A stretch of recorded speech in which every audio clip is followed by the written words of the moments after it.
Alex Ebert, welcome to the show. Thank you very much for having me. And yeah, this is going to be great. And we're just gonna flow. I do really well responding as we go.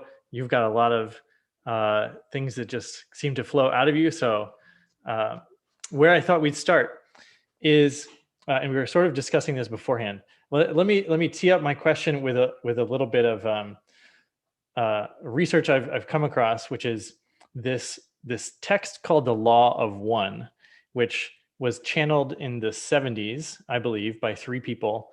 And basically it refers to the future, in this time period. And it says humanity will experience a sort of a shift from service to self to service to others.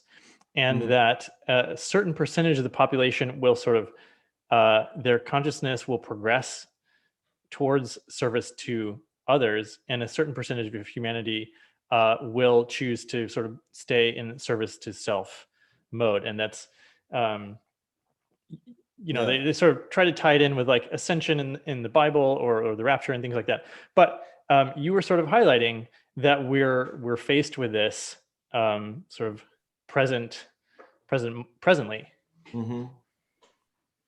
Yeah. I think it's really interesting to look at the struggle of the individual versus the collective in the context of this disembodied age, and also in the context of agency, of choice between the vectors that we might choose right now in this disembodied age. So the way that I view the struggle is that in the age of the internet, the total territory of sort of identity is shrinking to include just sort of ideology, and as the world of ideas, and as we are now presented with this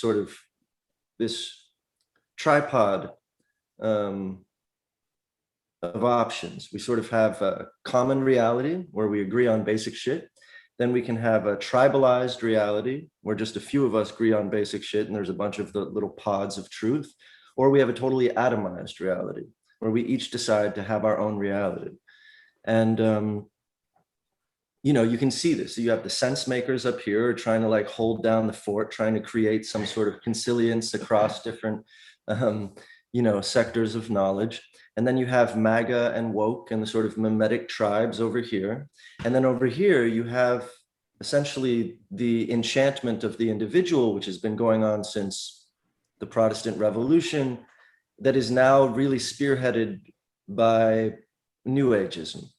And New Ageism, I view as sort of the clerical class of late capitalist individualism. It's this, you create your own reality, personal manifestation, personal sovereignty.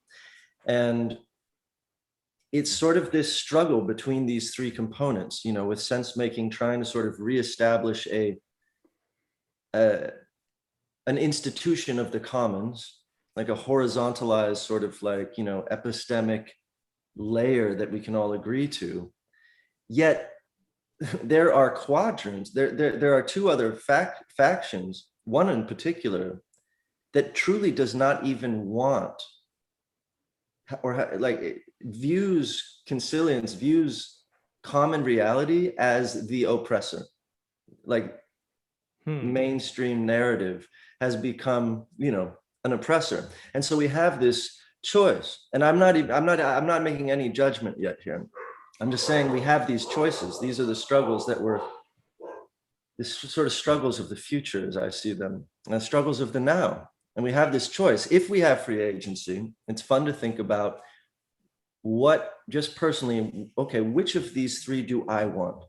Like really, in a vacuum when no one's looking, in a closet, no one will judge me. Which one do I pick? Do I pick to be my own God, where I create my own reality? Do I pick to have a tribe, to have a crew? My mom showed me the very first short story I ever wrote. I was like 6 years old. She's like, oh, I have a story for you. Look, good Lord. Oh, it's thunder. Okay, there's a lot of thunder there. And we have we're running a kennel because the nanny's dogs, there's a lot of dogs. Anyway, see if I can concentrate through this. This is a great test.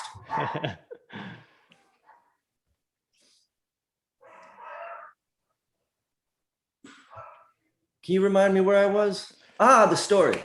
So my mom shows me the story. Yeah. And it says, once there was, hold on one second.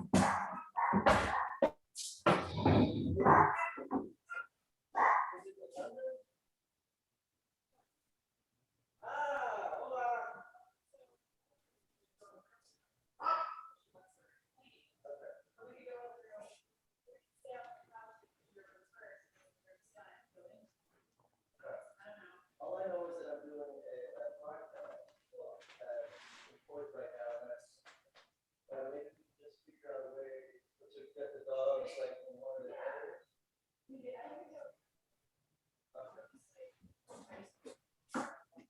Okay. I wish the studio was good, but it's not good. I'm so sorry. You'll have to edit that out. What a bummer. All right. All right. So can I just start, or how would you have to do that? Yeah, just say your mom brought you the story. Okay. So anyway, so my mom brings me the story, and it and it's in my little handwriting, and it goes, once there was a boy who had a crew. He also knew kung fu. They traveled the world, yada yada. It went on. Once there was a boy who had a crew. I was 6 years old, and it's so funny because as soon as she sent that or showed me that, I remembered all my life just fantasizing about a crew, having a crew, because I grew up in this basically as atomized as you could be. It was the valley suburbs of Los Angeles, one of the most the hub of individualism, in a spread out, intentionally, diasporic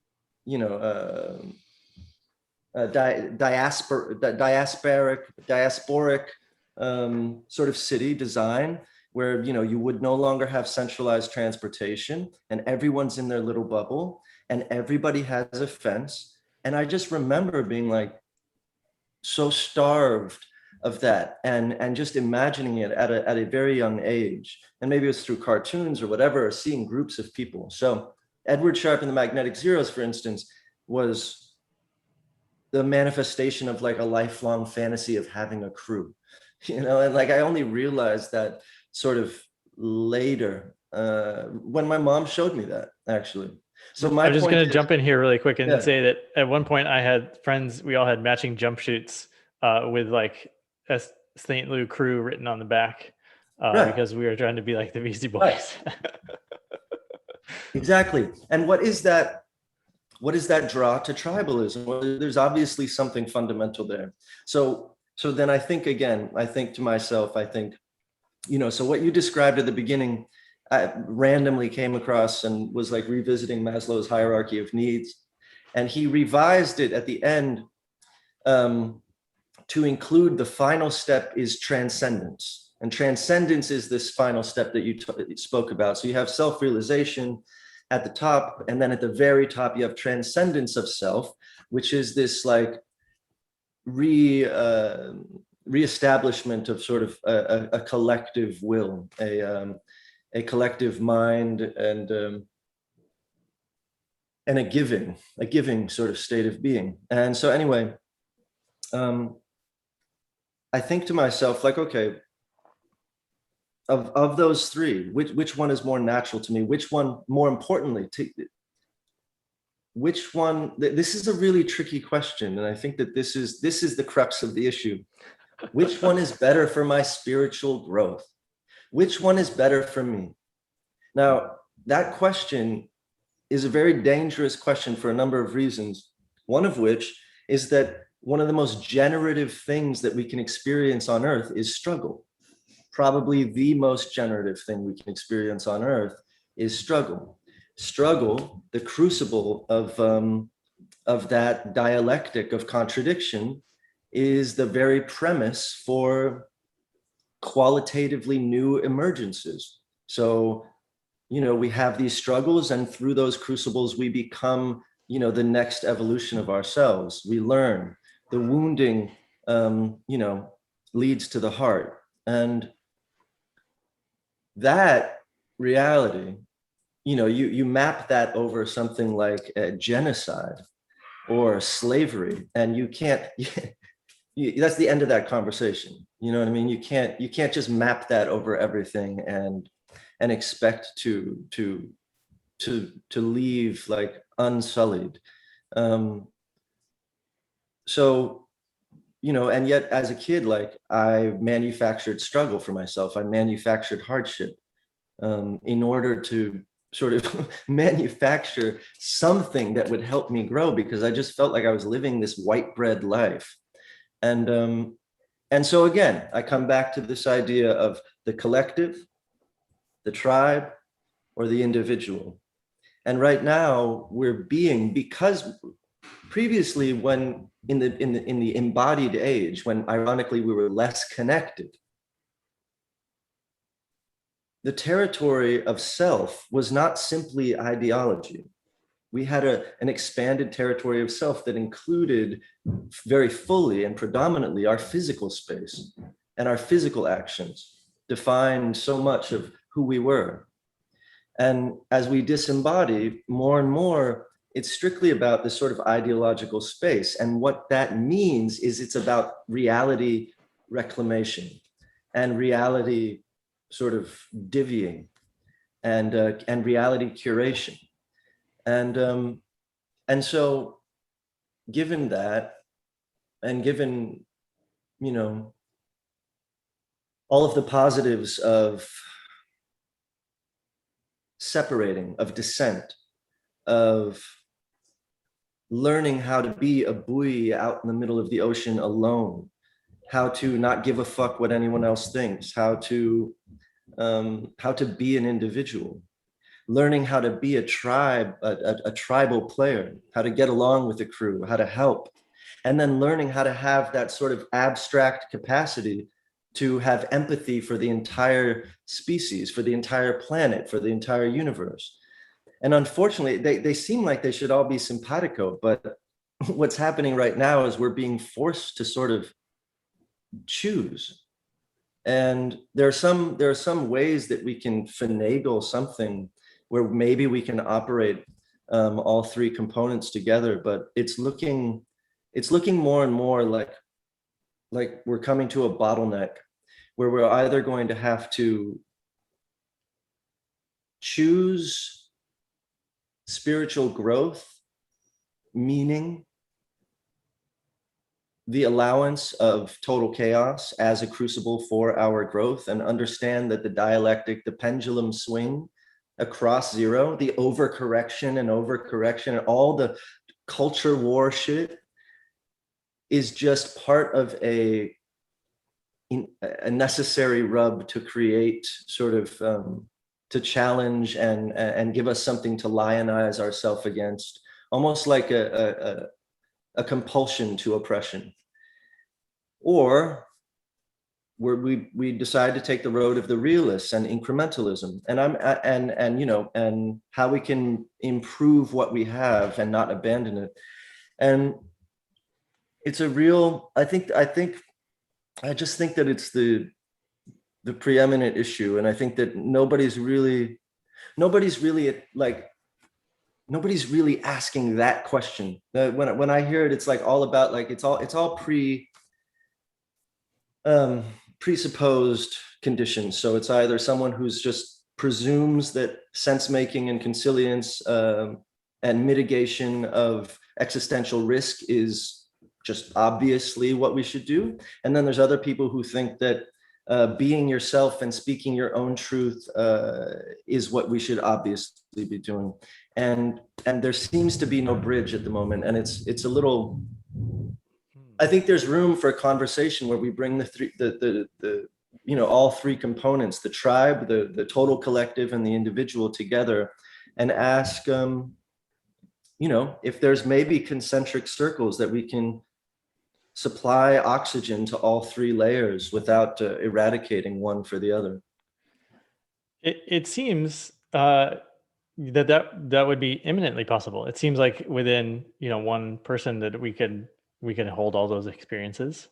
Yeah. Yeah, I mean, it certainly seems like that within one person, right? I mean, I think about it myself. I'm like, okay, yes, I feel like an individual. Do I feel like a tribal guy? Yeah, I want to feel more involved with my neighborhood. I have my band, I have my friends.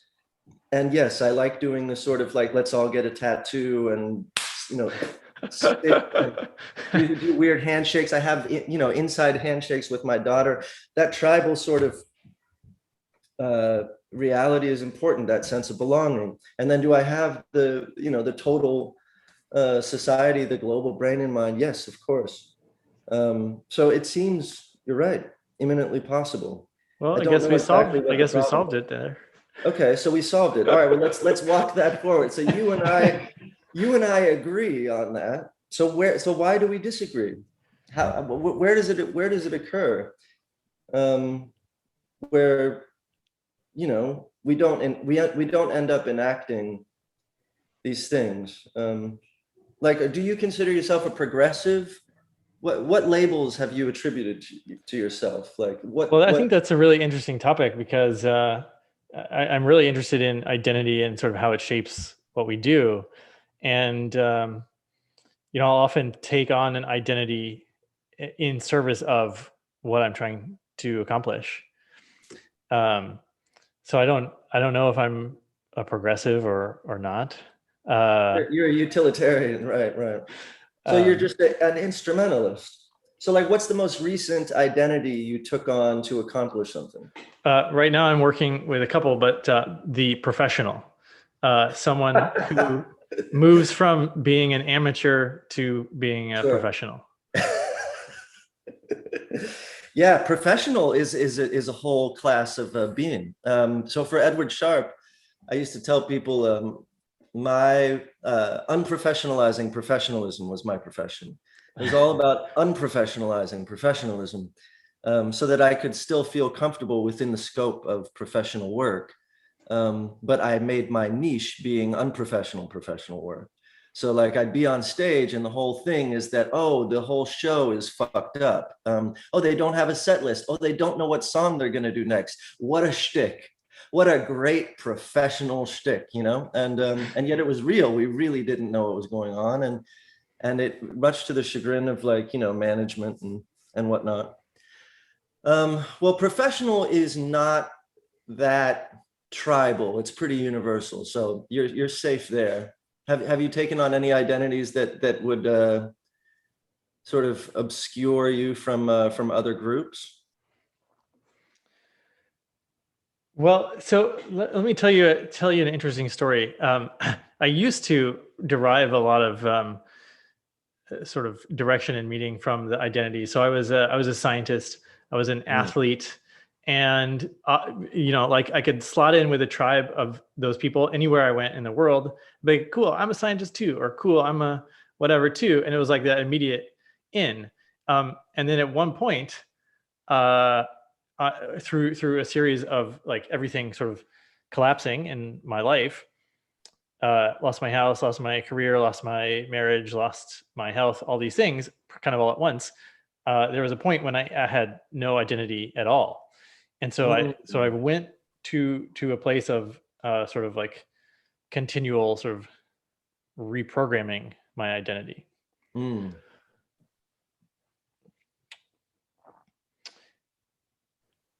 don't know if that's helpful for our discussion, but well, I think it is because in that state. So before you reprogrammed, there was a moment, there was some sort of apex zenith 0 point where you had nothing, and then you started, that point where the where the roller coaster is stopped just on the perch before descending again.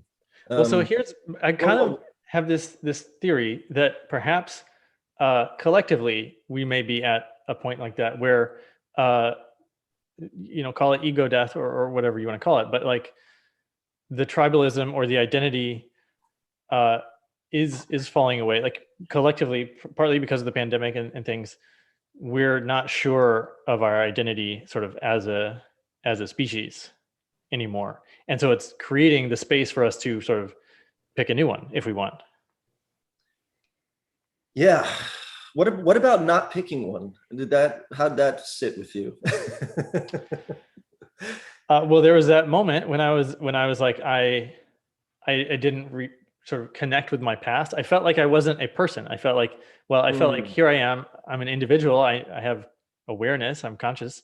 I'm a human, but I had no past. I had no future. I was just sort of existing in the moment. It was both very free and also sort of ultimately sort of directionless. Yeah, interesting. So like, this question of identity, I think I become comfortable with identity when it's derived from process. So you have the subjectivity, you have the objectivity, but then you have the projectivity, you have the project, and that arises between the subjective and the objective, and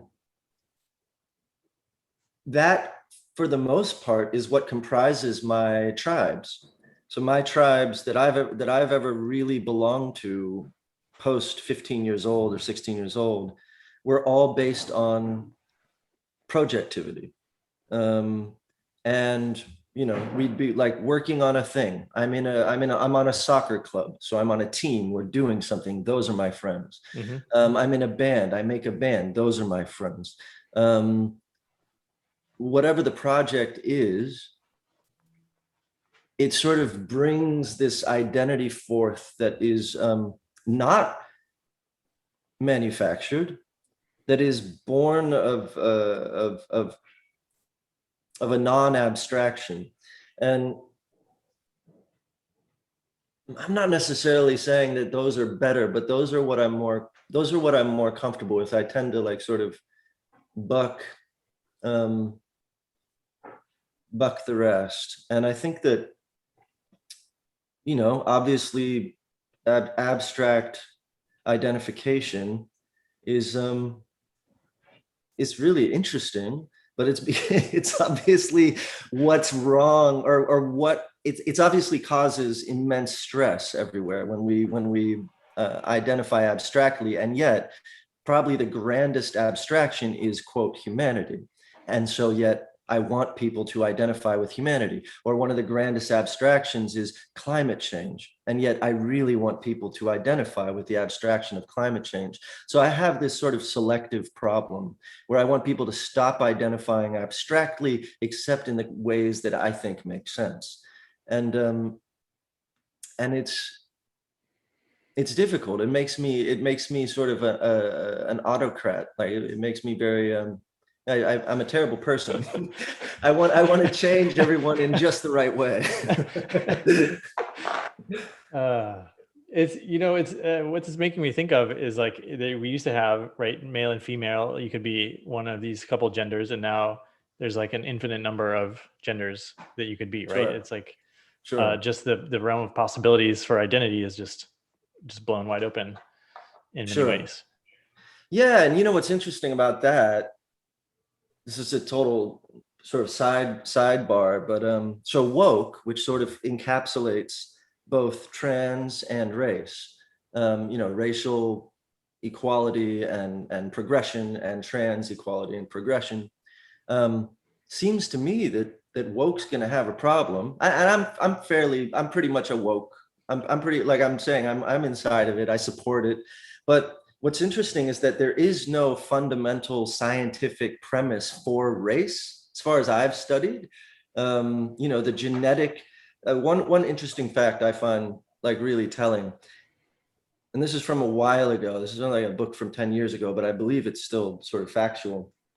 Maybe you're a scientist. You're a scientist. There's more genetic differentiation within Africa amongst Africans. There's more genetic variation within Africa amongst Africans than there is between the average African genome and the rest of the world. So there's very little premise to base the idea of race on phenotype or skin color or eye, any of that stuff. And so race, being this sort of abstract conservatism, is going to seem to have a problem with trans. Because if the idea of trans is that we can declare ourselves any sex, the idea of trans is actually that we can declare ourselves anything. Mm-hmm. And so race, the boundaries, the sort of hermetically sealed,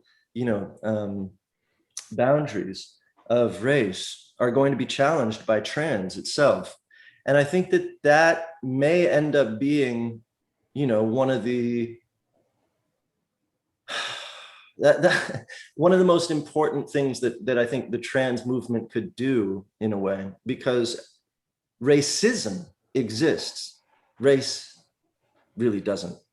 Racism exists and race really doesn't. And it's amazing how we can actually reify and create realities out of our abstractions by, like something like racism that was really born of, economic predation and extraction. And then it exists an emergent property, and then it's alive, and we actually have racism. But when we talk about whiteness as if it's the essence of being white, as if white is a phenotype that is a reality associated with a race that is white, then we start to create this gigantic matrix. And what's interesting is that whole racism complex, the whole race complex is going to end up representing conservatism. And then trans is going to, end up representing progression. And that conflict is going to be interesting. But the whole idea of, I think about trans, and I think about the people that have a lot of problems with trans.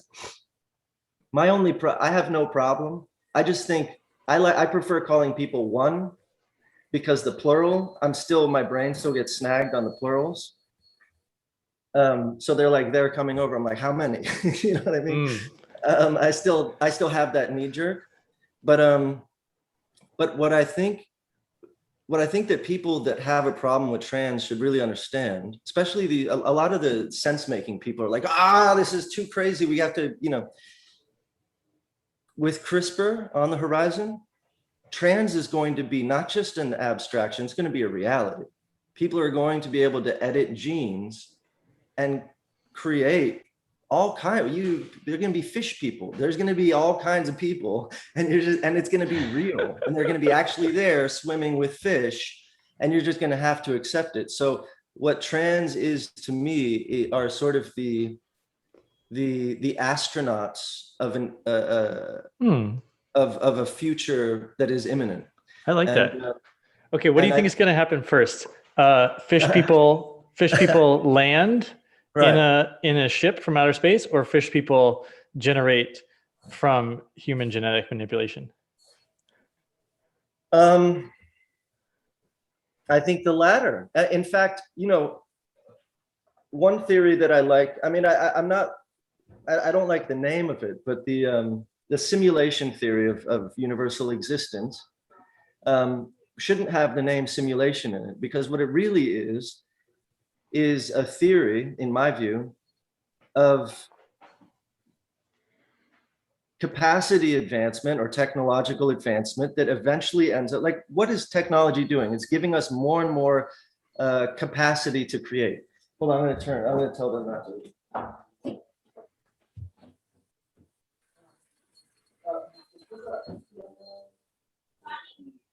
Es tanto porque estoy en un teléfono, pero hoy no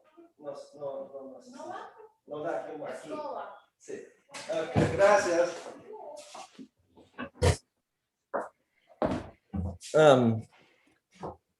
Yeah, so anyway, this idea that technological advancement is giving us more and more creative capacity, and that eventually we're able to create universes. But before we create other universes, we're able to create all the things that we precogged: dragons, fish people, Aquaman, Batman, all the things that we plucked out of the Platonic forms and like turned into, it's like that Kurzweil quote that's like so fun, is like, people ask me if I believe that God exists. I say, not yet, because his view is that we're going to end up animating and sort of imbibing sentience into the entire universe through the technological advancement. That's actually, none of that is actually my view, but I like the idea that all of the things that we have imagined may happen or have imagined and put into comic books are actually just things that we haven't, had the time or capacity or know how to do, but that we're like, on our way towards. But yeah, I think that we'll be the ones to invent the fishman, if we live long enough to be able to do it. Yeah. Okay. One vote for All us right. creating. I want to circle back because I'm glad you brought up the point about race, because there's this. I did an episode on this about specifically it was looking at runners, and Kenya is known for amazing distance runners. A lot of them are from the same village. There's like. So this Norwegian researcher, he brought down the Norwegian Olympic long distance running team to race against these Kenyans. And there was something like 600 Kenyans from this village that could beat all of his top Olympic runners, the kids, the grandfathers, everybody's beating. And he was like, it must be genetic. It must be this tribe, this thing. And he did all kinds of testing, and there was way more diversity among this single village than of like all distance runners in Europe. So he concluded that it was largely just them growing up at elevation and running their whole lives. But it is a really interesting conundrum, like to have racism when race doesn't even exist. It's a conundrum made all the more terrible and confusing. And really,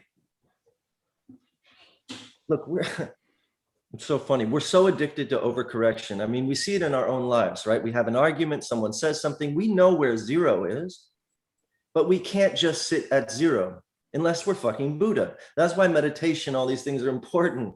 Like, I'm being yelled at. I did something wrong. I admit it, but then I'm being yelled at, and then they're sticking in, and my partner's sticking like, oh, but you really did do that thing. I was like, yeah, I know, but I mean, you really did that thing.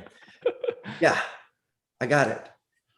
I don't think you got it. You really, and then all of a sudden, like, you know what? You did that thing too. Do you remember and then all of a sudden, like pushing back on the pendulum, I can't just let it go. And I think that magnanimity is so important, to allow the pendulum to swing further, to allow the opposition to express its shadow energy, to see it as shadow, and to see it as an expulsion of necessary rage, to see it as an expulsion of necessary overcommitment, because that's part of our dialectical process. And if we can do that, I think we begin to transcend to the larger good. We start to have that sense of the larger self.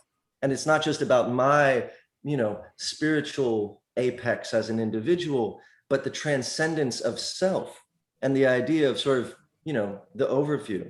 And once we see that, we don't necessarily have to become so offended at someone, for instance, deciding that capitalist extractive behavior needs to be called whiteness. So I actually have a lot of patience for that. Like, okay, yeah, call it whiteness. Like, that probably feels good. And I understand why you would do that, because it's a whole bunch of white people that did a whole bunch of fucked up shit. It does give cover to other phenotypes now practicing the same extractive behavior. And that's problematic. But for now, let's call it whiteness, because that's probably what we need right now. If you've ever done like somatic therapy, and and it's like you need to get something off your chest about your father who fucking abused you, and and it's really actually generative to be able to say fuck you, like to really say the things that your id wants to express.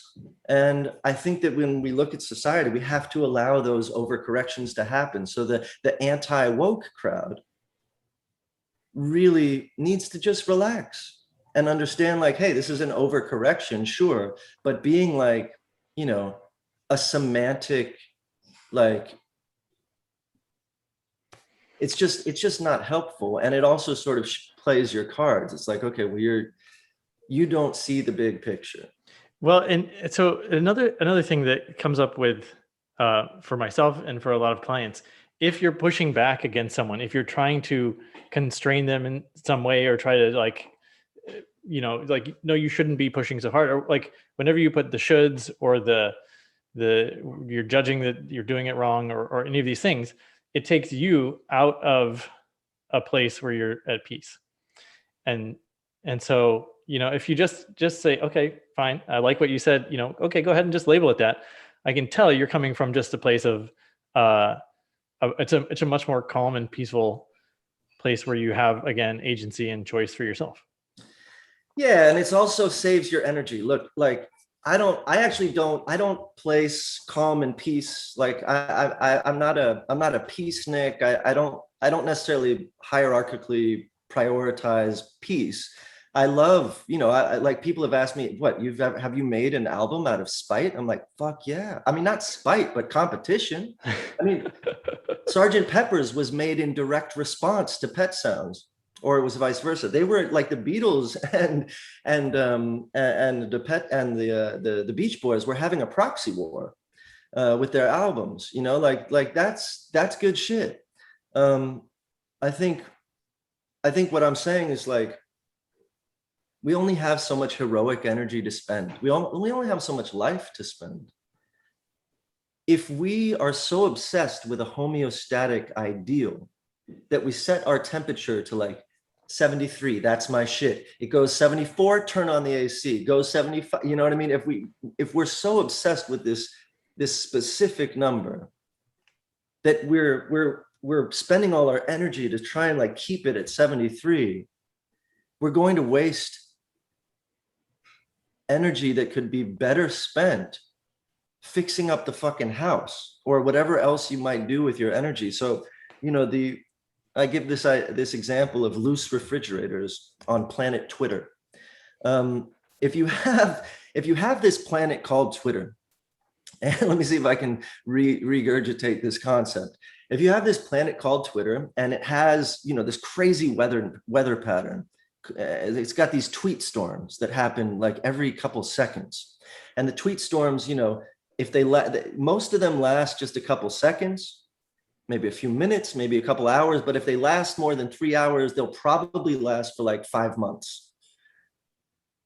But if you have your refrigerator and the refrigerator is storing ideas, good ideas, you love these ideas, and the refrigerator is sitting on planet Twitter, and in order to preserve the ideas, they have to be within a certain range. They can't just overheat or freeze. But you set it to, 73. Well, on planet Twitter, you have these tweet storms making it really hot and really cold, and your refrigerator is going on and off and then trying to heat up and cool down the whole time. Your refrigerator is going to spend all of its energy. It's not economical. It's not efficient. And it'll probably break the system. Plus, most importantly, when you have a homeostatic ideal and you're trying to compress all the peaks and valleys to meet that ideal, you end up with a non-pluralistic system. You end up with total compression and homogeneity. You have to allow for the peaks and valleys. So in the loose refrigerator model, you set your homeostatic ideal, but you allow for a giant range of buffer, so that when people say shit, you don't necessarily have to react right away. And what that allows you to do is preserve energy. So you're not turning yourself on and off all day. Preserve energy for the bigger fights. And I think what will happen once we see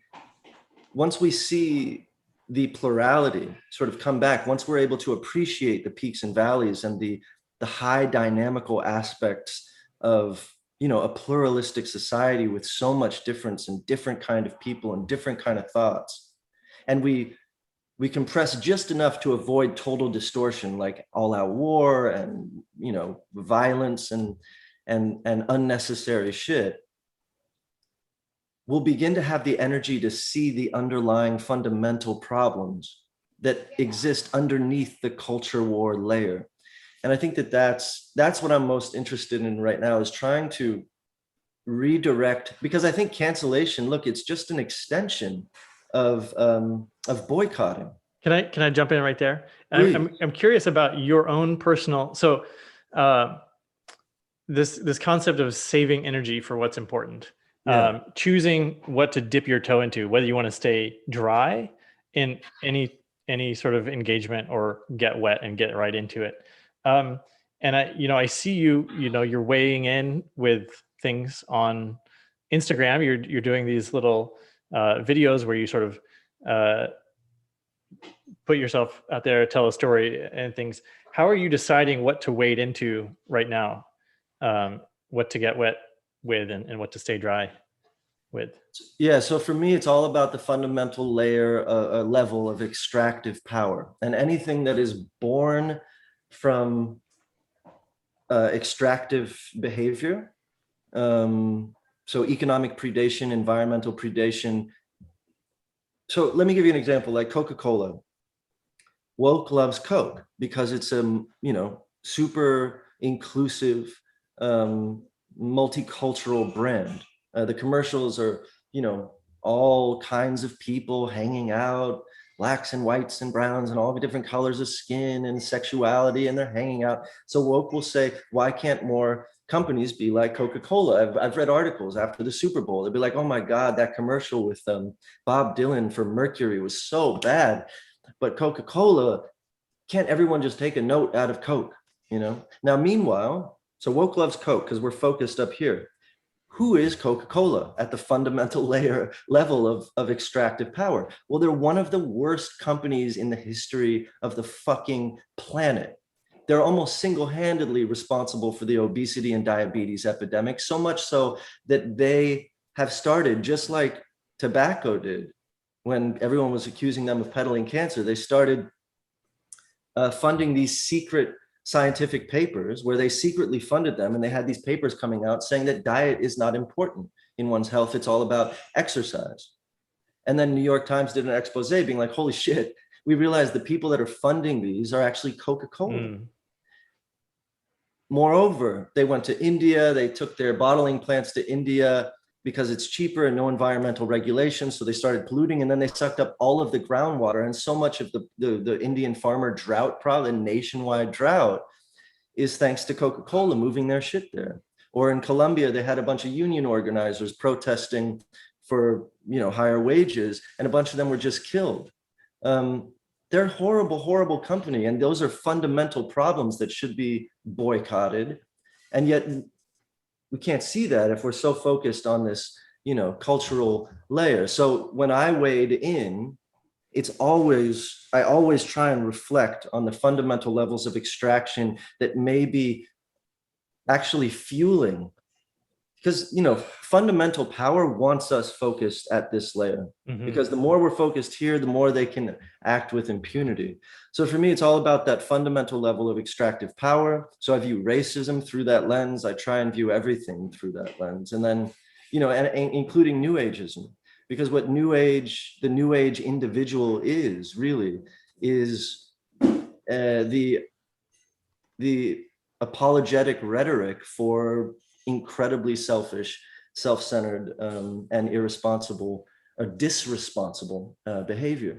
So yeah, I just try and keep it focused on the big guys, the big Goliaths. And no, that's fantastic. And it ties in with the extractive is by nature, service to self.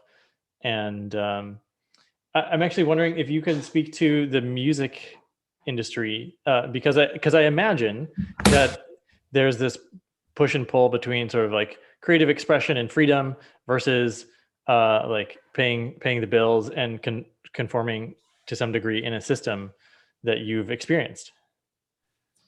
First of all, I'm really lucky that I had some success with songs, Home in particular, that I get to be that I get to talk shit as if I'm living in, the 1990s and I'm fucking Kurt Cobain or something. I get to toe a line of selling out and all those concepts that I was raised believing in. I get to sort of, still give them a little love. Whereas if I hadn't had success, I'd be out here probably hustling a lot harder and not caring as much about, the moralistic implications of doing an Amex commercial or whatever the case is, or just being a minstrel of the court, being a minstrel of the Medici. And the new Medici, by the way, are Coca-Cola. Nobody just really understands it. But Coke has all kinds of measures out there, for instance, where they're like fueling these little pockets of artists to make really cool shit. They're like the Medici. The Medici were funding, Leonardo da Vinci and Michelangelo and all that. Meanwhile, they're, destroying the papacy and handing out indulgences and just just running amok. So it's a similar situation. And because, what's an interesting topic really that's hard to parse is the disintermediation, the democratization of music, where now any kid can just make shit sound incredible within seconds of buying an app. You just buy an app, you say, I want that beat. Ooh, the beat sounds dope. I'm a producer. And that's real. I was at a South by Southwest panel and a kid raised his hand. He's like, hey, and he was being like, ooh, yes, it's so tough to be a producer. And he's like, I know, Alex, how hard it is to produce. And I was like, yeah, finally. Okay, good. And this is a young kid. I'm like, good. The young generation who really knows. He's like, to use Apple loops and blah, blah, blah. And I don't know if you know what Apple loops are, but they're like literally a press play, like out of the box, pre-programmed like tracks. And he was telling me how hard it was to use that. And so it's this amazing blessing. Yesterday, my daughter made this incredible song with this app made for kids where you just like do the do, do, do, do, and it's just like this hot beat. Now, is that amazing? Yes, of course, it's incredible. Does that condense the amount of plurality and differentiation and experimentation? I worked with Avicii once, who I love, and he had a kick that he used on a song we were making. I was like, oh, that's a great kick. He's like, yeah, it took me years to find. And the implication was, that's the kick. That is my kick. That's the kick I use. It's the kick that I found. I've looked all my life for this kick, and now it's the kick I use. And I was like, oh, okay, I get it. But okay. And then since his death, I've been contacted by a lot of like Avicii's fans who are really great people. And they want me to finish some of these demos that I had made with them. And they send me packs of sounds that are Avicii sounds that they use, that they want me to use. In other words, at a certain point, and here's an interesting fact. This was a fact a few years back. The top 10 most played songs at radio of all time were put out in the last 10 years. I'm gonna repeat that.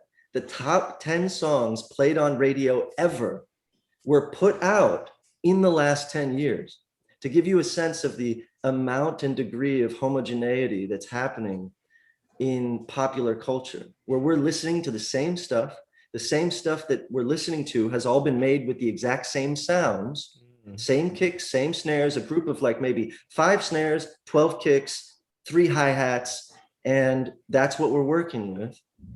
And and we end up losing, just like in the physical space, where if you travel the country, every city is looking more and more like the other, from strip malls and Starbucks and all that to just city planning, and in music. So we're losing all that. So when you ask me, how I feel about the power differentials in music making and labels, I no longer really care about the man, quote unquote.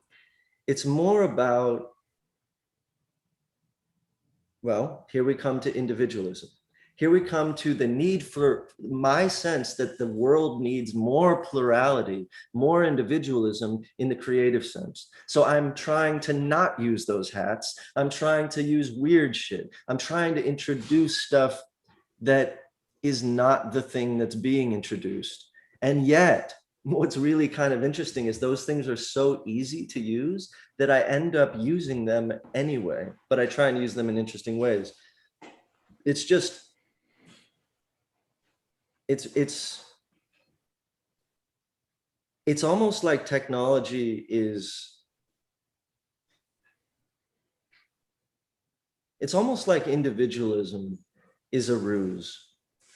That individualism, that individualistic atomization of reality, when I talk about it as if it's some reified space, the real reality of things is it's total abstraction. And I think that that's important for everybody to understand. Individualism is an abstraction. It's an AR, augmented layer on top of reality that we either choose to buy into or not. But when you think that you're being an individual by purchasing a shirt at H&M that 5 million other people are walking around with, you're obviously living in an abstraction. When you're using a kick and a snare to make a song that you think is super individualistic, you're obviously living in an abstraction.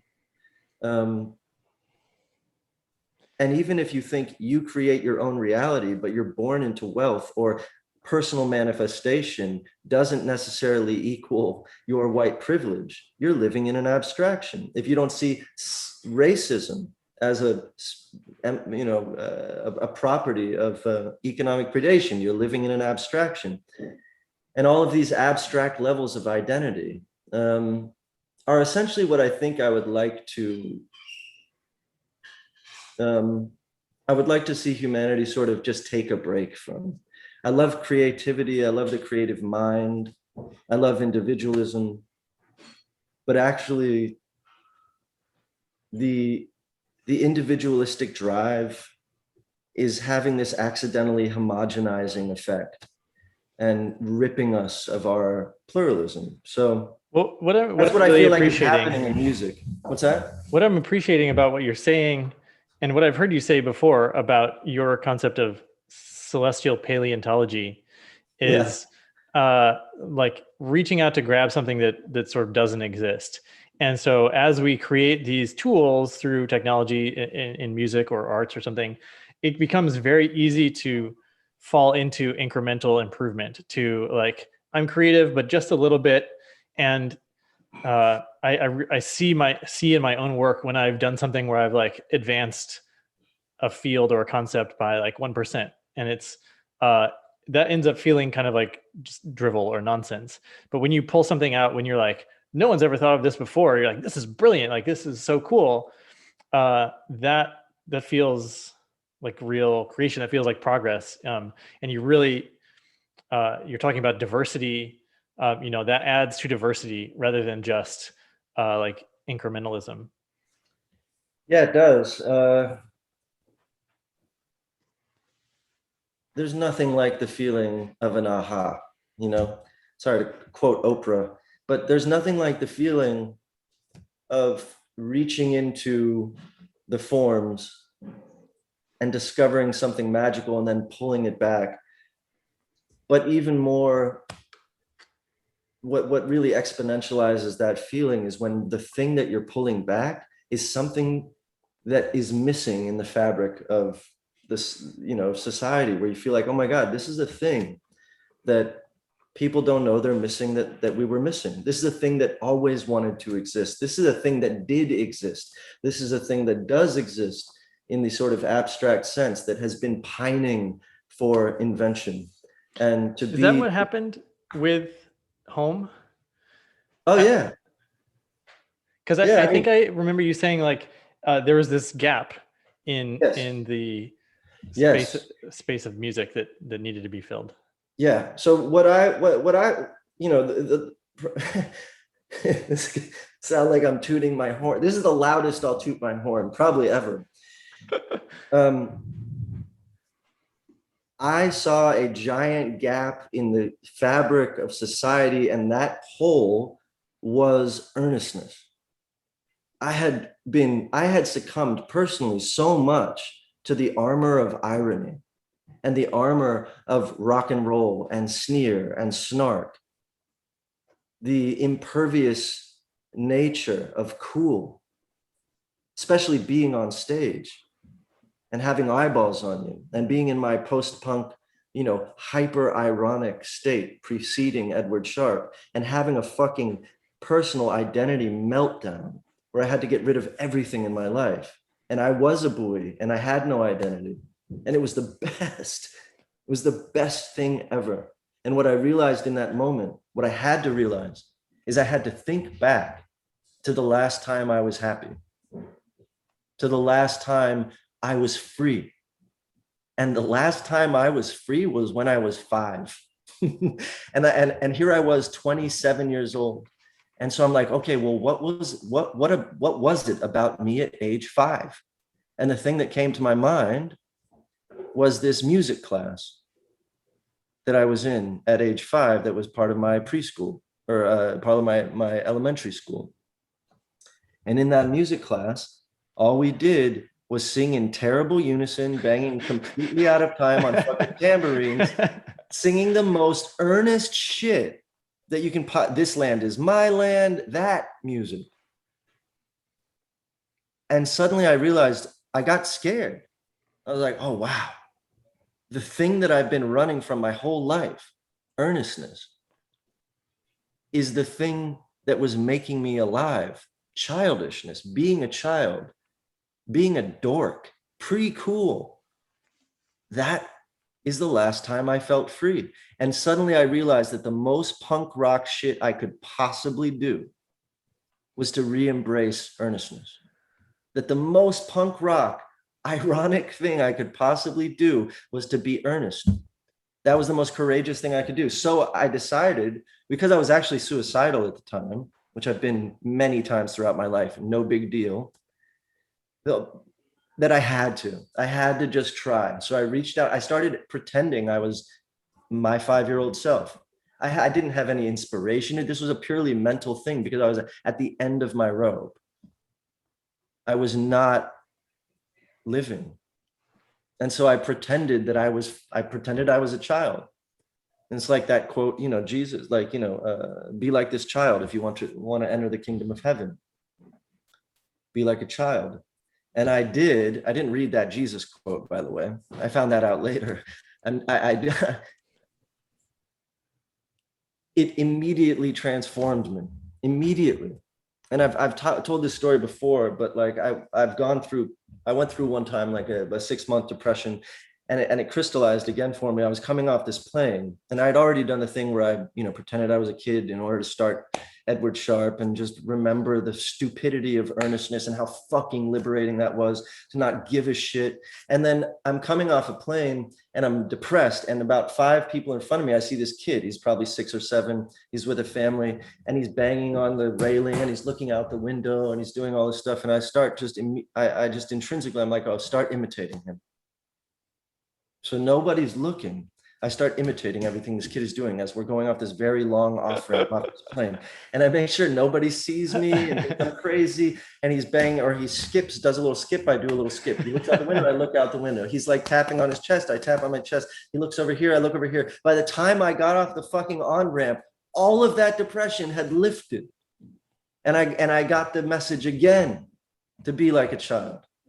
And that ended up becoming our mantra as a band. We're not rock stars. We're children at a show and tell, period. That's it. That's all we're here to do. There's no fucking snark on stage. There's no reason to put my armor on. I don't need that armor. I'll use it when I get off stage like the fucking wimp I am. I'll be cool off stage. On stage, I'm just going to have no armor. I'm going to be a kid.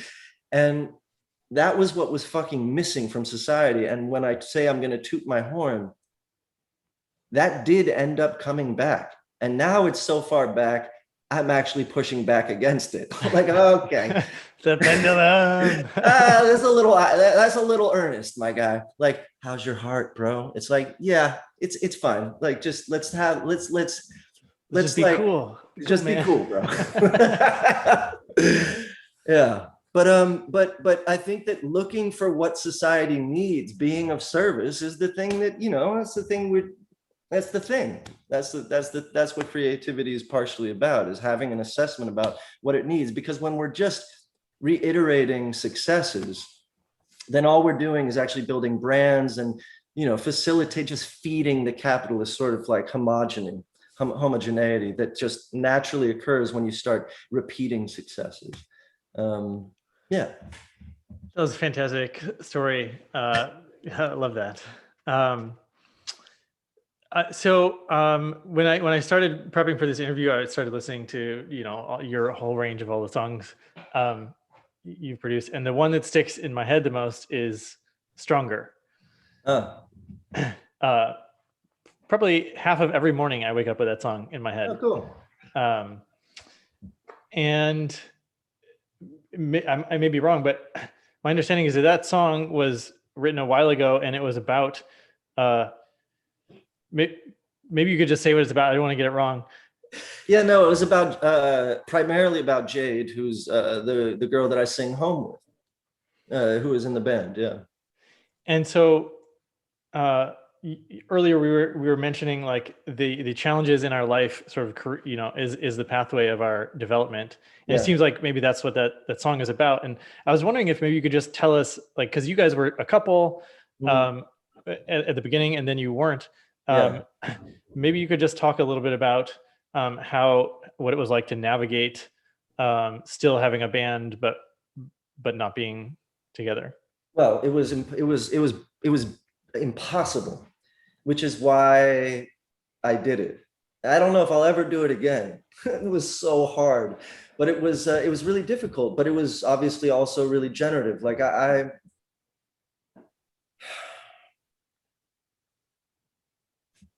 one day she'll tell her side of the story, but for me, what made it the most difficult was that she was dating the piano player after me. So what that did for me was I would be like, there's a lot of breathing, there's a lot of breathing that would have to happen. And he was in a state at the time where he wasn't really in a great place personally. So it was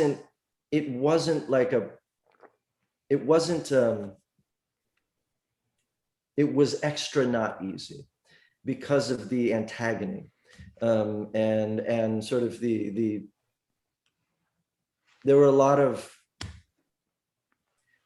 was a dearth of like empathetic interaction. There was sort of, it was difficult.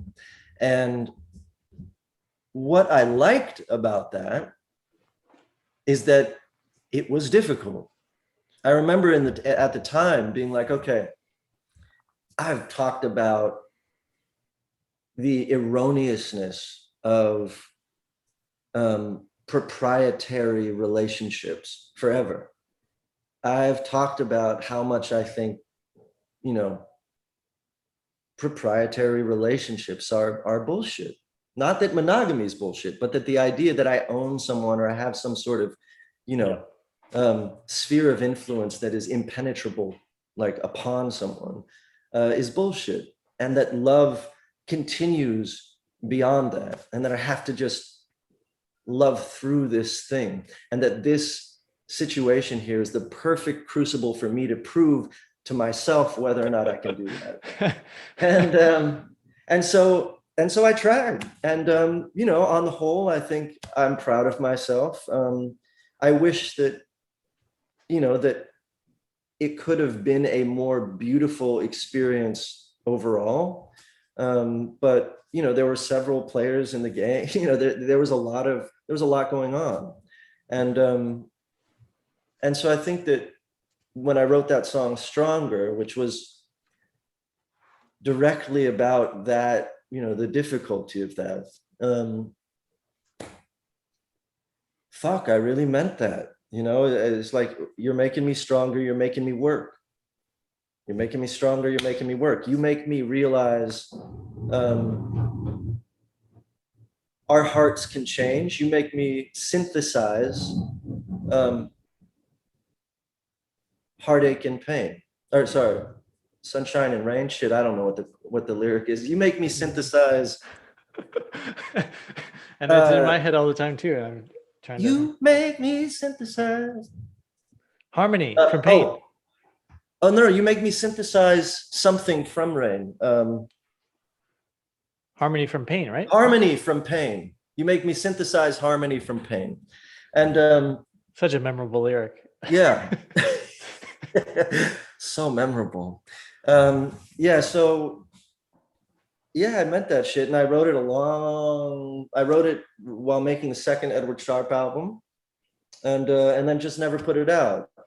And but it ended up being, you know, that sentiment certainly does not just have to do with that situation. I mean, every fucking situation of conflict. I look at that. Every relationship I've ever been in has had extremely difficult moments. And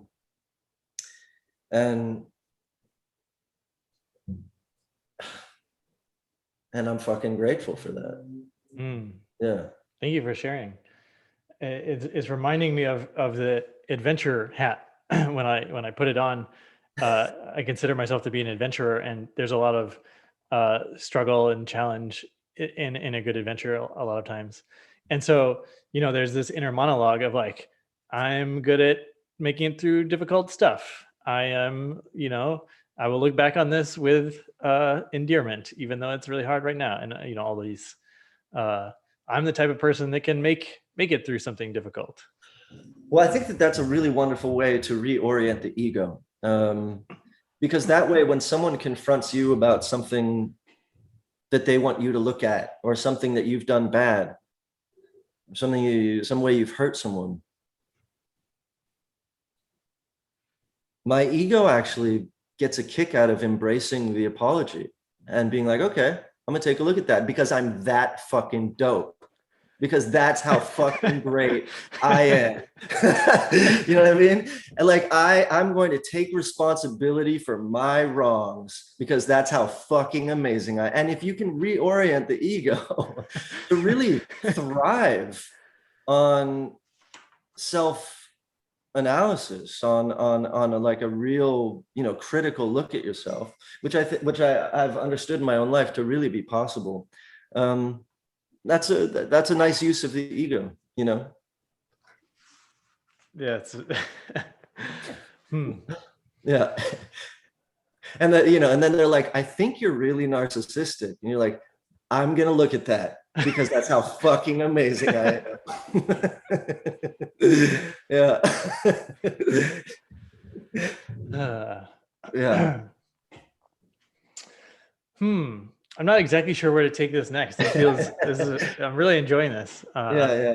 No, it's a good little boomerang back to you know, individualism and the connection to the progress of the personal. You know, which again, you know, I have such a love-hate relationship with. And I think at the end of the day, the only part of the individualistic process that is upsetting for me is when we invert or when we project the generativeness of struggle onto the struggle of others and produce for ourselves the lack of responsibility that we've always wanted to feel for the struggle of others.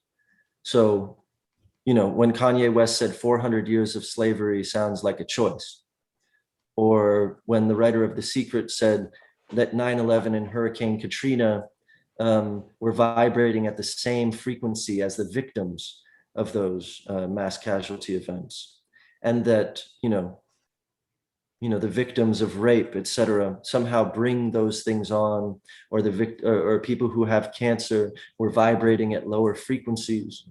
And this idea of disinterrelating ourselves from cause and effect, from communal collectivist cause and effect, is the only real dire aspect of individualism. And here's something that that's coming up for me. That's actually brought me quite a lot of sort of relief in a sense, but also sort of maybe could be interpreted the opposite way. I've done a lot of research about what happens between lifetimes, and there's sort of various evidence that shows that souls, through sort of a council of higher dimensional beings, we sort of pick a life path, and we sort of have these agreed upon struggles that we will introduce into our lives in order to learn specific lessons. So you may, like, what happened to me, right? I had a traumatic brain injury, and knowing that sort of my higher self perhaps planned that for a lesson for my own spiritual evolution, helps me sort of, or it did help me sort of not feel like a victim in a sense. But then we get into territory of like, well, are souls really planning for themselves to be enslaved or to be part of genocide?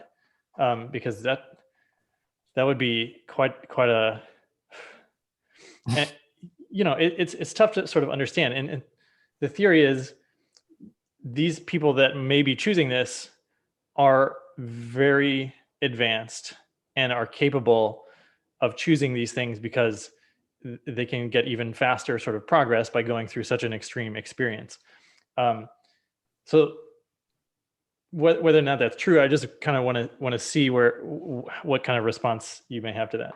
Well, so we see what this is like at scale in an institutionalized societal way in Hinduism, in the caste system, and the idea of karma, and the idea that, whatever you're born into, this was something that you generated for yourself in the previous lifetime, and that whoever's born into the Brahmin class or whatever caste class generated that position for themselves in their previous lifetime. Now, it's an incredibly convenient way for the upper echelons of the caste system to apologize for their privilege and to convince the lower members to remain just where they are.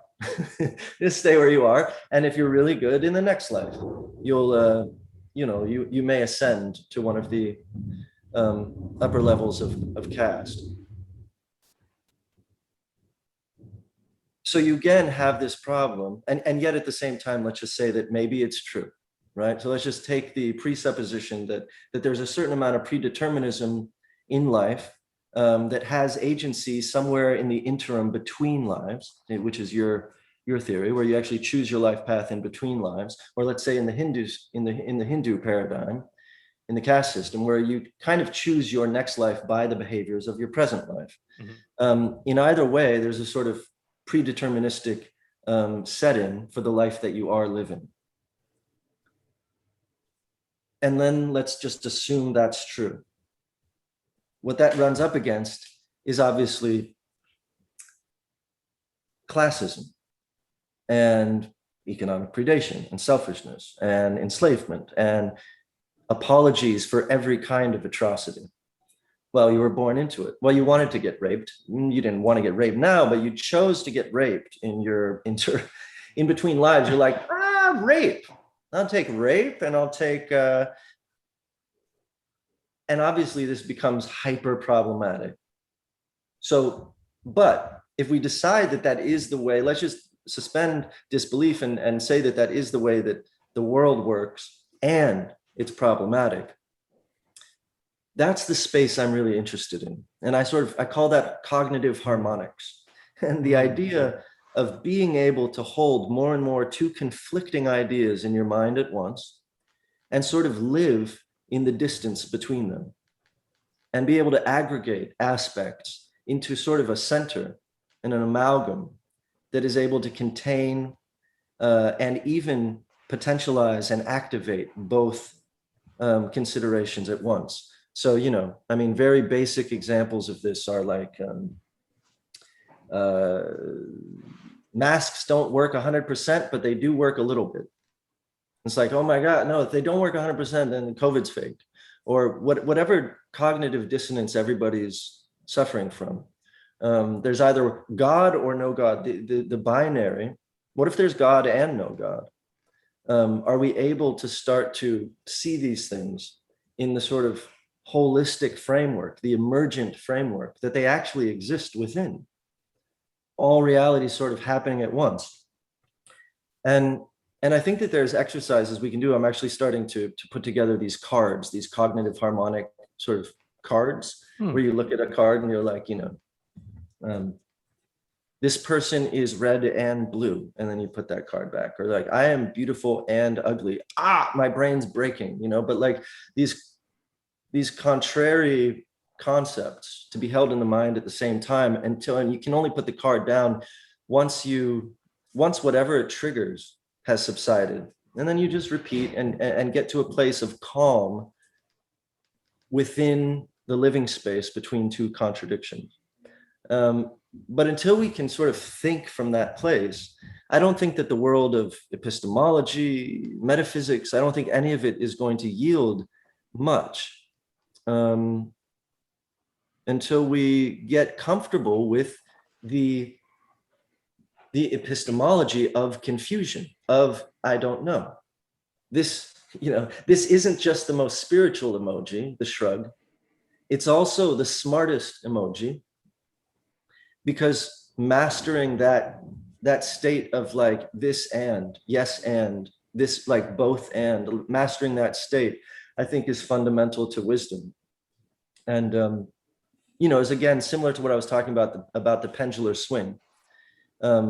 We can fetishize truth so much that we lose track of sort of the bigger emergent truth and the sort of dialectic between non-truths and all these sorts of things. So that's sort of my view on what you said. I think that it's beautiful. It makes some sense to me, and you know, it's true and it's false. You know, there's a false application of that. There's a get out of jail free card that we can apply using any kind of theory, and the ability to hold, you know, our greed and our virtue in our minds at the same time is very difficult. We want so much. I mean, I've experienced this in my own life as an artist, being a punk rock, like post-punk, ironic, sardonic kid, like I was telling you, and then flipping over to like earnest. And that's my new punk rock, is to be earnest. The gatekeepers of cool they fucking hated that. I mean, the kind of reviews that I got from, you know, massive publications didn't even review the albums. They just fucking bashed me for being untrustworthy. He was this, and now he's this. He's a fraud. Meanwhile, I produced the album. We produced the albums ourselves. We never had a fucking makeup artist or anyone dressing us. We made all our videos ourselves for the most part. We were completely like unprofessional. We didn't have a look. Like we were just we were hippies, but like,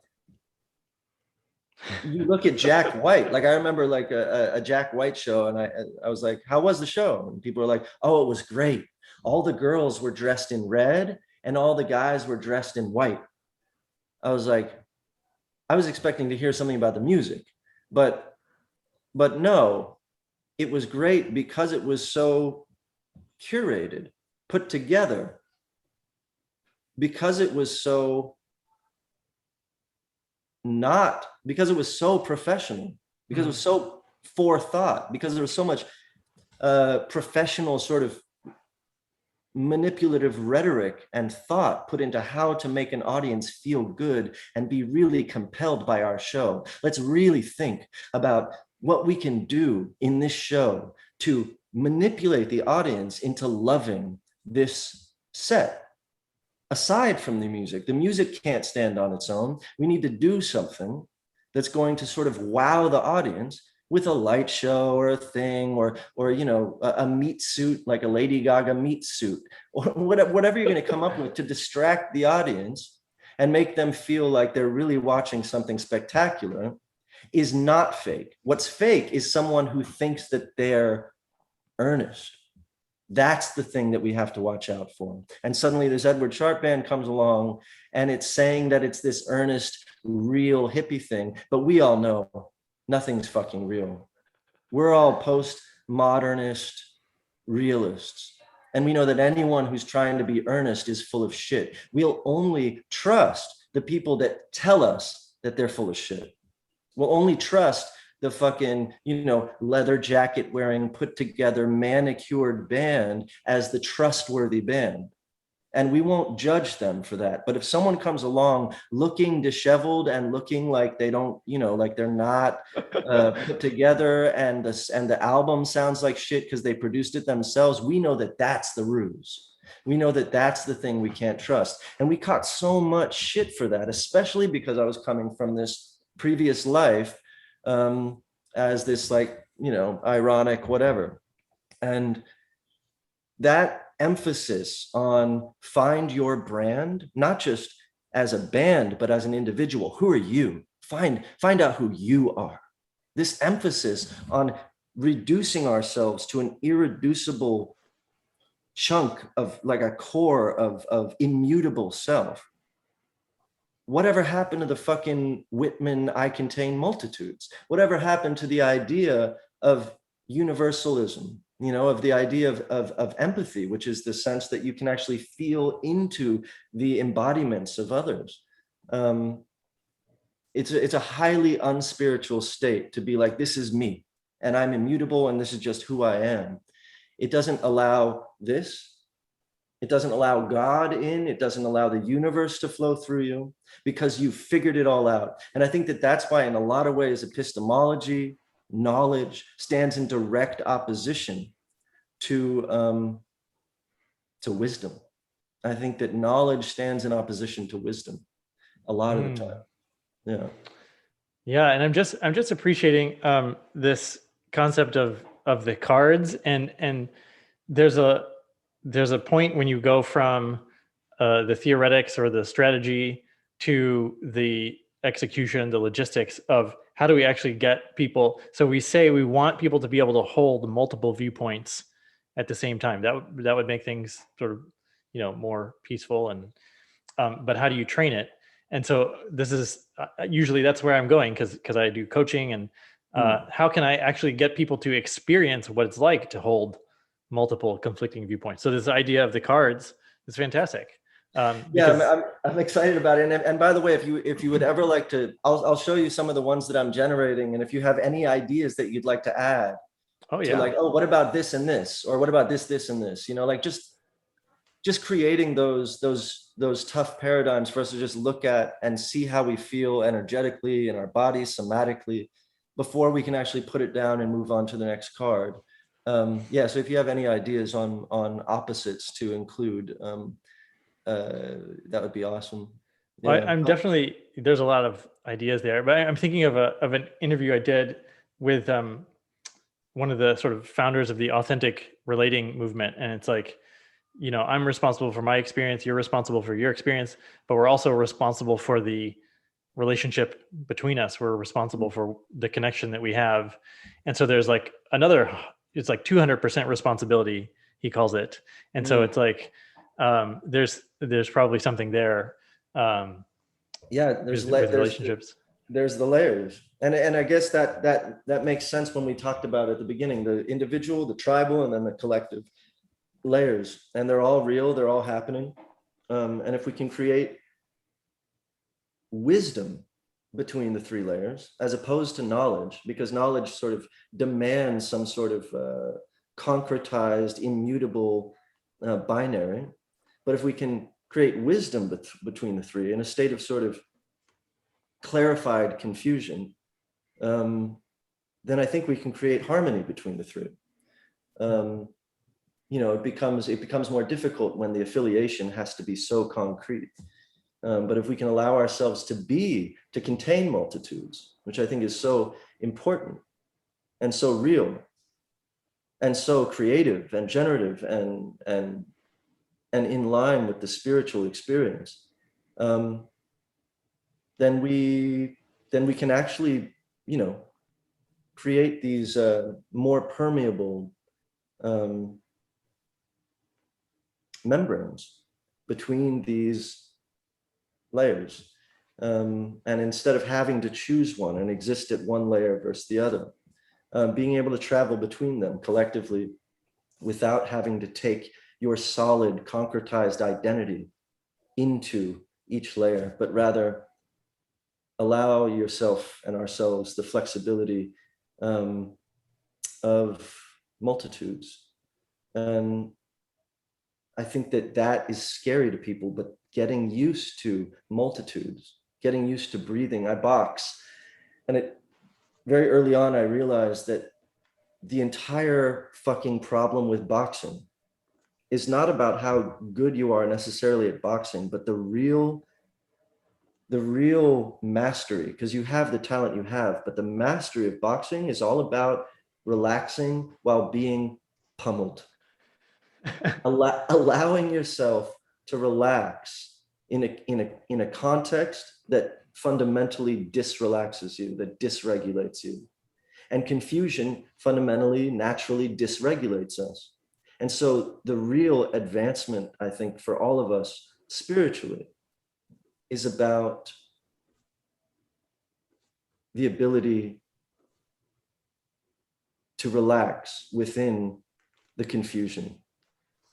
And that relaxing within the confusion provides clarity. By embracing the confusion, there is this inverted relationship to clarity, where suddenly things do clarify, but you have to first learn and entrain with that ability. And that's really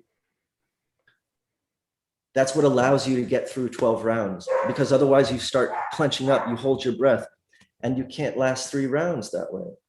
You have to be able to relax while this confounding circus of fists is entering your sphere, stuff that you have been born to tense up around. And I think we have the same thing around confusion. We want things to be certain. We don't like the idea of confusion, and we get really dysregulated. So yeah, I think that they're. That's a fantastic analogy. Yeah. Yeah, that's not bad. That works. Man, I think we pretty much solved the. We did it. I do think that's a. You know, that's where it seems like that's what you're focused on, and with your work, and it's something that that I feel like is the next horizon for me with the cards and the cognitive harmonic stuff. And you know, I for a long time I've called it Kung Fu in mud, and I've been too harsh about it. You know, I have people in my life that want to plan shit and want to have some semblance of order, and I've been so into the idea of embracing chaos that I've disrupted their lives a lot by refusing to plan stuff. So I've myself sort of, you know, overcorrected the pendulum a little bit, but at the same time, it's been an important part of the process for me to, you know, I say I don't want to master life. I want life to master me.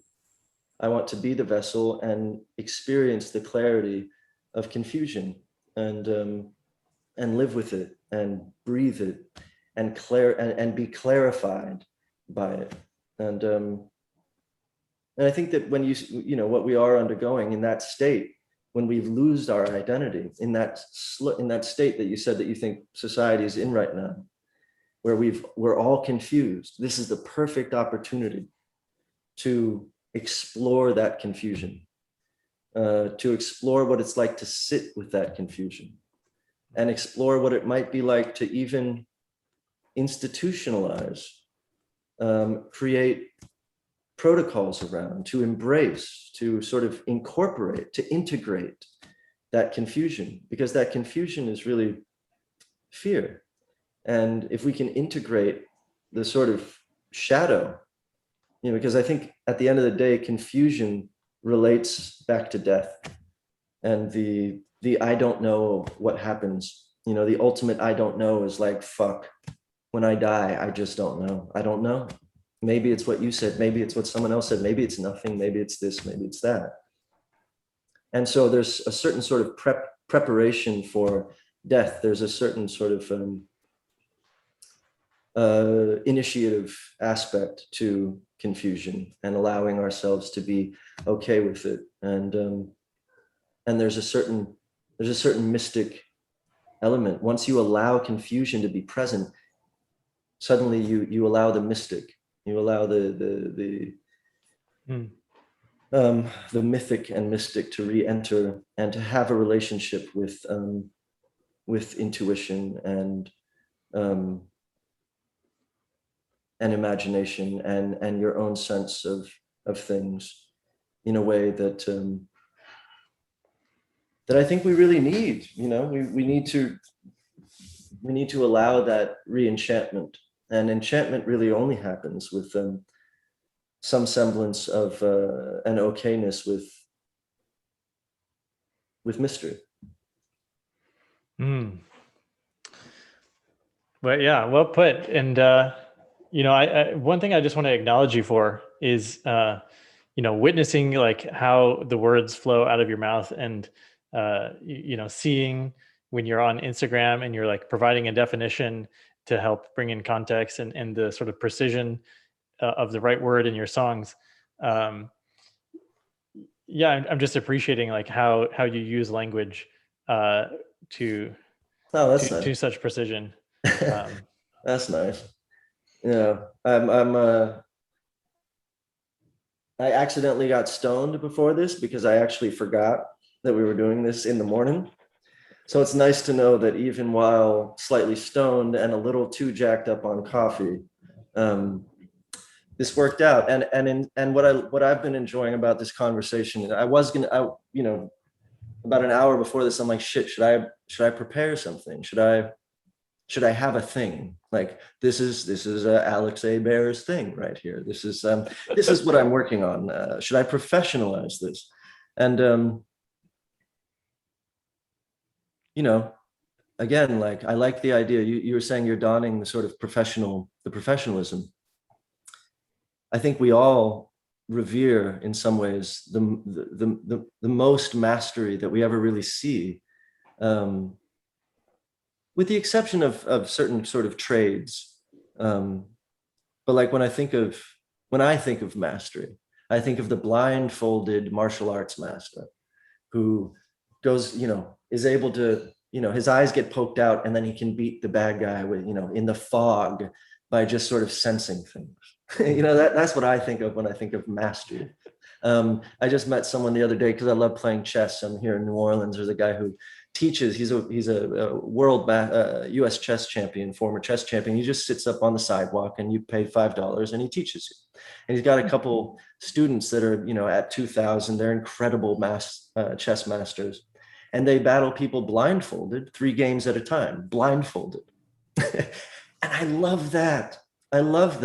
Right? Because it's like using orders of confusion to move into as your crucibles of mastery. And I just think that in some ways is the professionalizing route, that we can take, so that, like, you sit down with a client, and not that you would have hubris about it, but that you'd sit down with a client completely unprepared. You don't know what you're going to say. And you come into contact with them, and suddenly, have you seen Jodorowsky's Psychomagic by chance? The little documentary about Jodorowsky. Do you know Jodorowsky, the director? No, I don't. Holy Mountain. Have you ever seen that movie, Holy Mountain? Okay, so I'll put a link to it. Okay, yeah, please, because so Jodorowsky is this psychedelic filmmaker from the 70s and 80s, and really worth watching. Holy Mountain, very, very, very creative guy, and he has something called psychomagic, and it's really beautiful. It's this really wild version of therapy, in which you get really creative. It's sort of on the fly, and you conduct these scenes. So, you know, there's one guy who needs to get around his fear of death and his father and whatnot. So Jodorowsky decides to bury him, and he gives him a glass hood, and he buries him in dirt, and then he throws all this rotten meat all over him, over the dirt, and then all of these vultures come in and start pecking at him as he's buried, and he has this intense experience, and then he's unburied, and Jodorowsky pours all this like raw milk all over him, all over his naked body, and he's just got all this milk on him, and then he cleans him, and then he puts on a new suit, and they burn his old clothes, and you know, they check in with the guy a couple of months later, and he's like, he's fixed. You know what I mean? He had some kind of weird unconscious experience that worked, but there was a certain like absurd presumption of intuition involved. Like, oh, okay, so I'll bury you. I'm going to put a glass hood over your face. We'll bring in some vultures. You know, it was just pure creative intuition. So it's really weird that you bring that story up, because one of my mentors is a Mexican shaman, and when he was a kid, he was buried in the desert, buried alive, in order for them to like strip his ego away so that he could be a better shaman. If only my fucking dad would have buried me, dude. Oh, couldn't our fucking parents just bury us in the yard? Is it too much to ask that we be buried when we're 13 and have a little straw and almost die? I mean, if I could have only had that experience. One of my best friends was on drugs at a really early age, and at age 13 or so, they sent him off to this thing where the parents had to sign a waiver where they said, if my son dies, I don't hold you responsible. And he went out, and he told me they gave him a string, flint rock or matches, and was this the Boy Scouts? Because I was in Boy Scouts. It was like an extreme Boy Scouts for kids that were like fucked up, and it was a survival thing. And they literally, that's all you had. And a week later, he said he came marching down the hill because he had to go a week, and that's all you had. You could die, and he had this deer's skull like on his head that he strapped and came down naked, and he was changed from then on. His life had changed, you know, because he had an initiation, and I do think that a lot of my heroin addiction, I do these things where I've thrown up in public and taken a bunch of ipecac syrup. All these initiations that I was unconsciously embarking on were because of a dearth of initiatory practice when I was a kid. I'm absolutely sure of it. And I think on the macro scale, we see that in society. I see punk rock itself as an unwitting death initiation in response to the sudden proliferation of nuclear arms. Like right after Bay of Pigs in '64 or so, or 62, whenever that was. No, it was 50. Fuck, I don't remember when Bay of Pigs was. But in '64, there were more teenagers. There were more 16-year-olds than any other age group. And right around '64, on the graphs, you start to see this incredible spike in drug use and gang warfare and you know, criminalization, or criminal behavior, I should say. But a lot of self-destructive behavior. And what is self-destruction but an unwitting death initiation? You know, like I remember specifically being like treating heroin as an initiatory sort of like getting to know death. And largely, I have to presume that's because I didn't have a previous initiation where I was able to sort of get to know death. And because we live in a society that's constantly warding off death with, you know, youthifying everything and Jesus Christ, what's the plastic surgery and, you know, all of the vitamin, you know, fetishization and this idea of like trying to live forever, is of course born from a lack of confrontation with death and a lack of okayness with death. And I think that ultimately ends up pronouncing itself as a massive shadow avoidance, which of course ends up producing massive neuroses, like collective neuroses, where we're basically on a good vibes only track where we're trying to avoid death. And so we end up producing sort of death cults, extractive behaviors, I think capitalism among them. A topic for a whole other conversation. Yeah, let's that's great. Put a bookmark in that, and we'll. All right, Alex, man, it's been a pleasure. Likewise. Having you on the show. Thank you for your time. Same. Anything you want to plug or direct people towards? I've been writing some essays on Substack. They're under the title Bad Guru. Because, and I'd like to explain that no matter how many people may end up liking any ideas I ever espouse, I'm a terrible, terrible, terrible guru, and no one should ever think of me as one. That sounds like something a good guru would say. No. In fact, I would say that that of all the gurus you could choose, I would be the last one, and that I would never have a guru myself, and that's how I feel. So I actually I openly look down on you if you have a guru. I'm a terrible. I hate people who have gurus. You should feel really ashamed if you have a guru. Don't ever have a guru in my presence.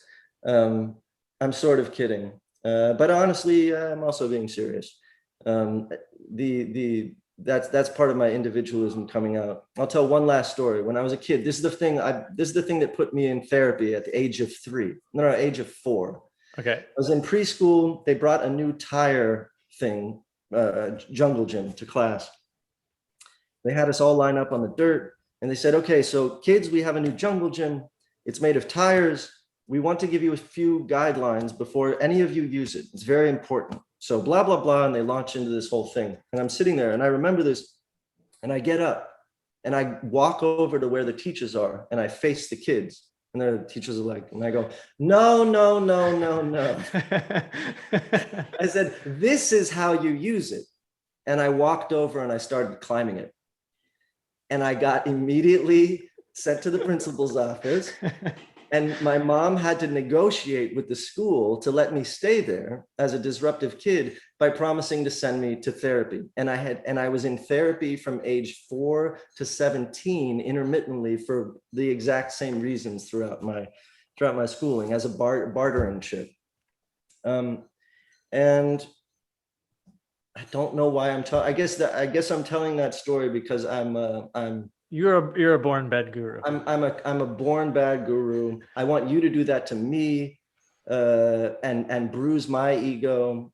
I've gotten in extreme arguments with gurus. There's one guru that I love. He's the new incarnation of the sort of Yogananda stream of Kriya Yoga. Love him, Prajnanananda. But that's because I don't sense any weird guru ego in him. So I'm like, okay, I can deal with this guy. He's really sweet and full of love. But I've had beefs with gurus, like real beefs, like where his people are, you have to leave. Like I had beef with guru because I just think that ego thing is just utter nonsense. And yes, be careful of gurus who say don't follow gurus. They're the worst. They're the worst kind. So yeah. Now that you've given completely clear instructions to our listeners, thank you. You're welcome. Oh, anyway, that's Substack where you can find bad guru writing. Yeah. All right. Fantastic. All right. Thanks, Derek. All right, Alex. Talk soon. Cheers.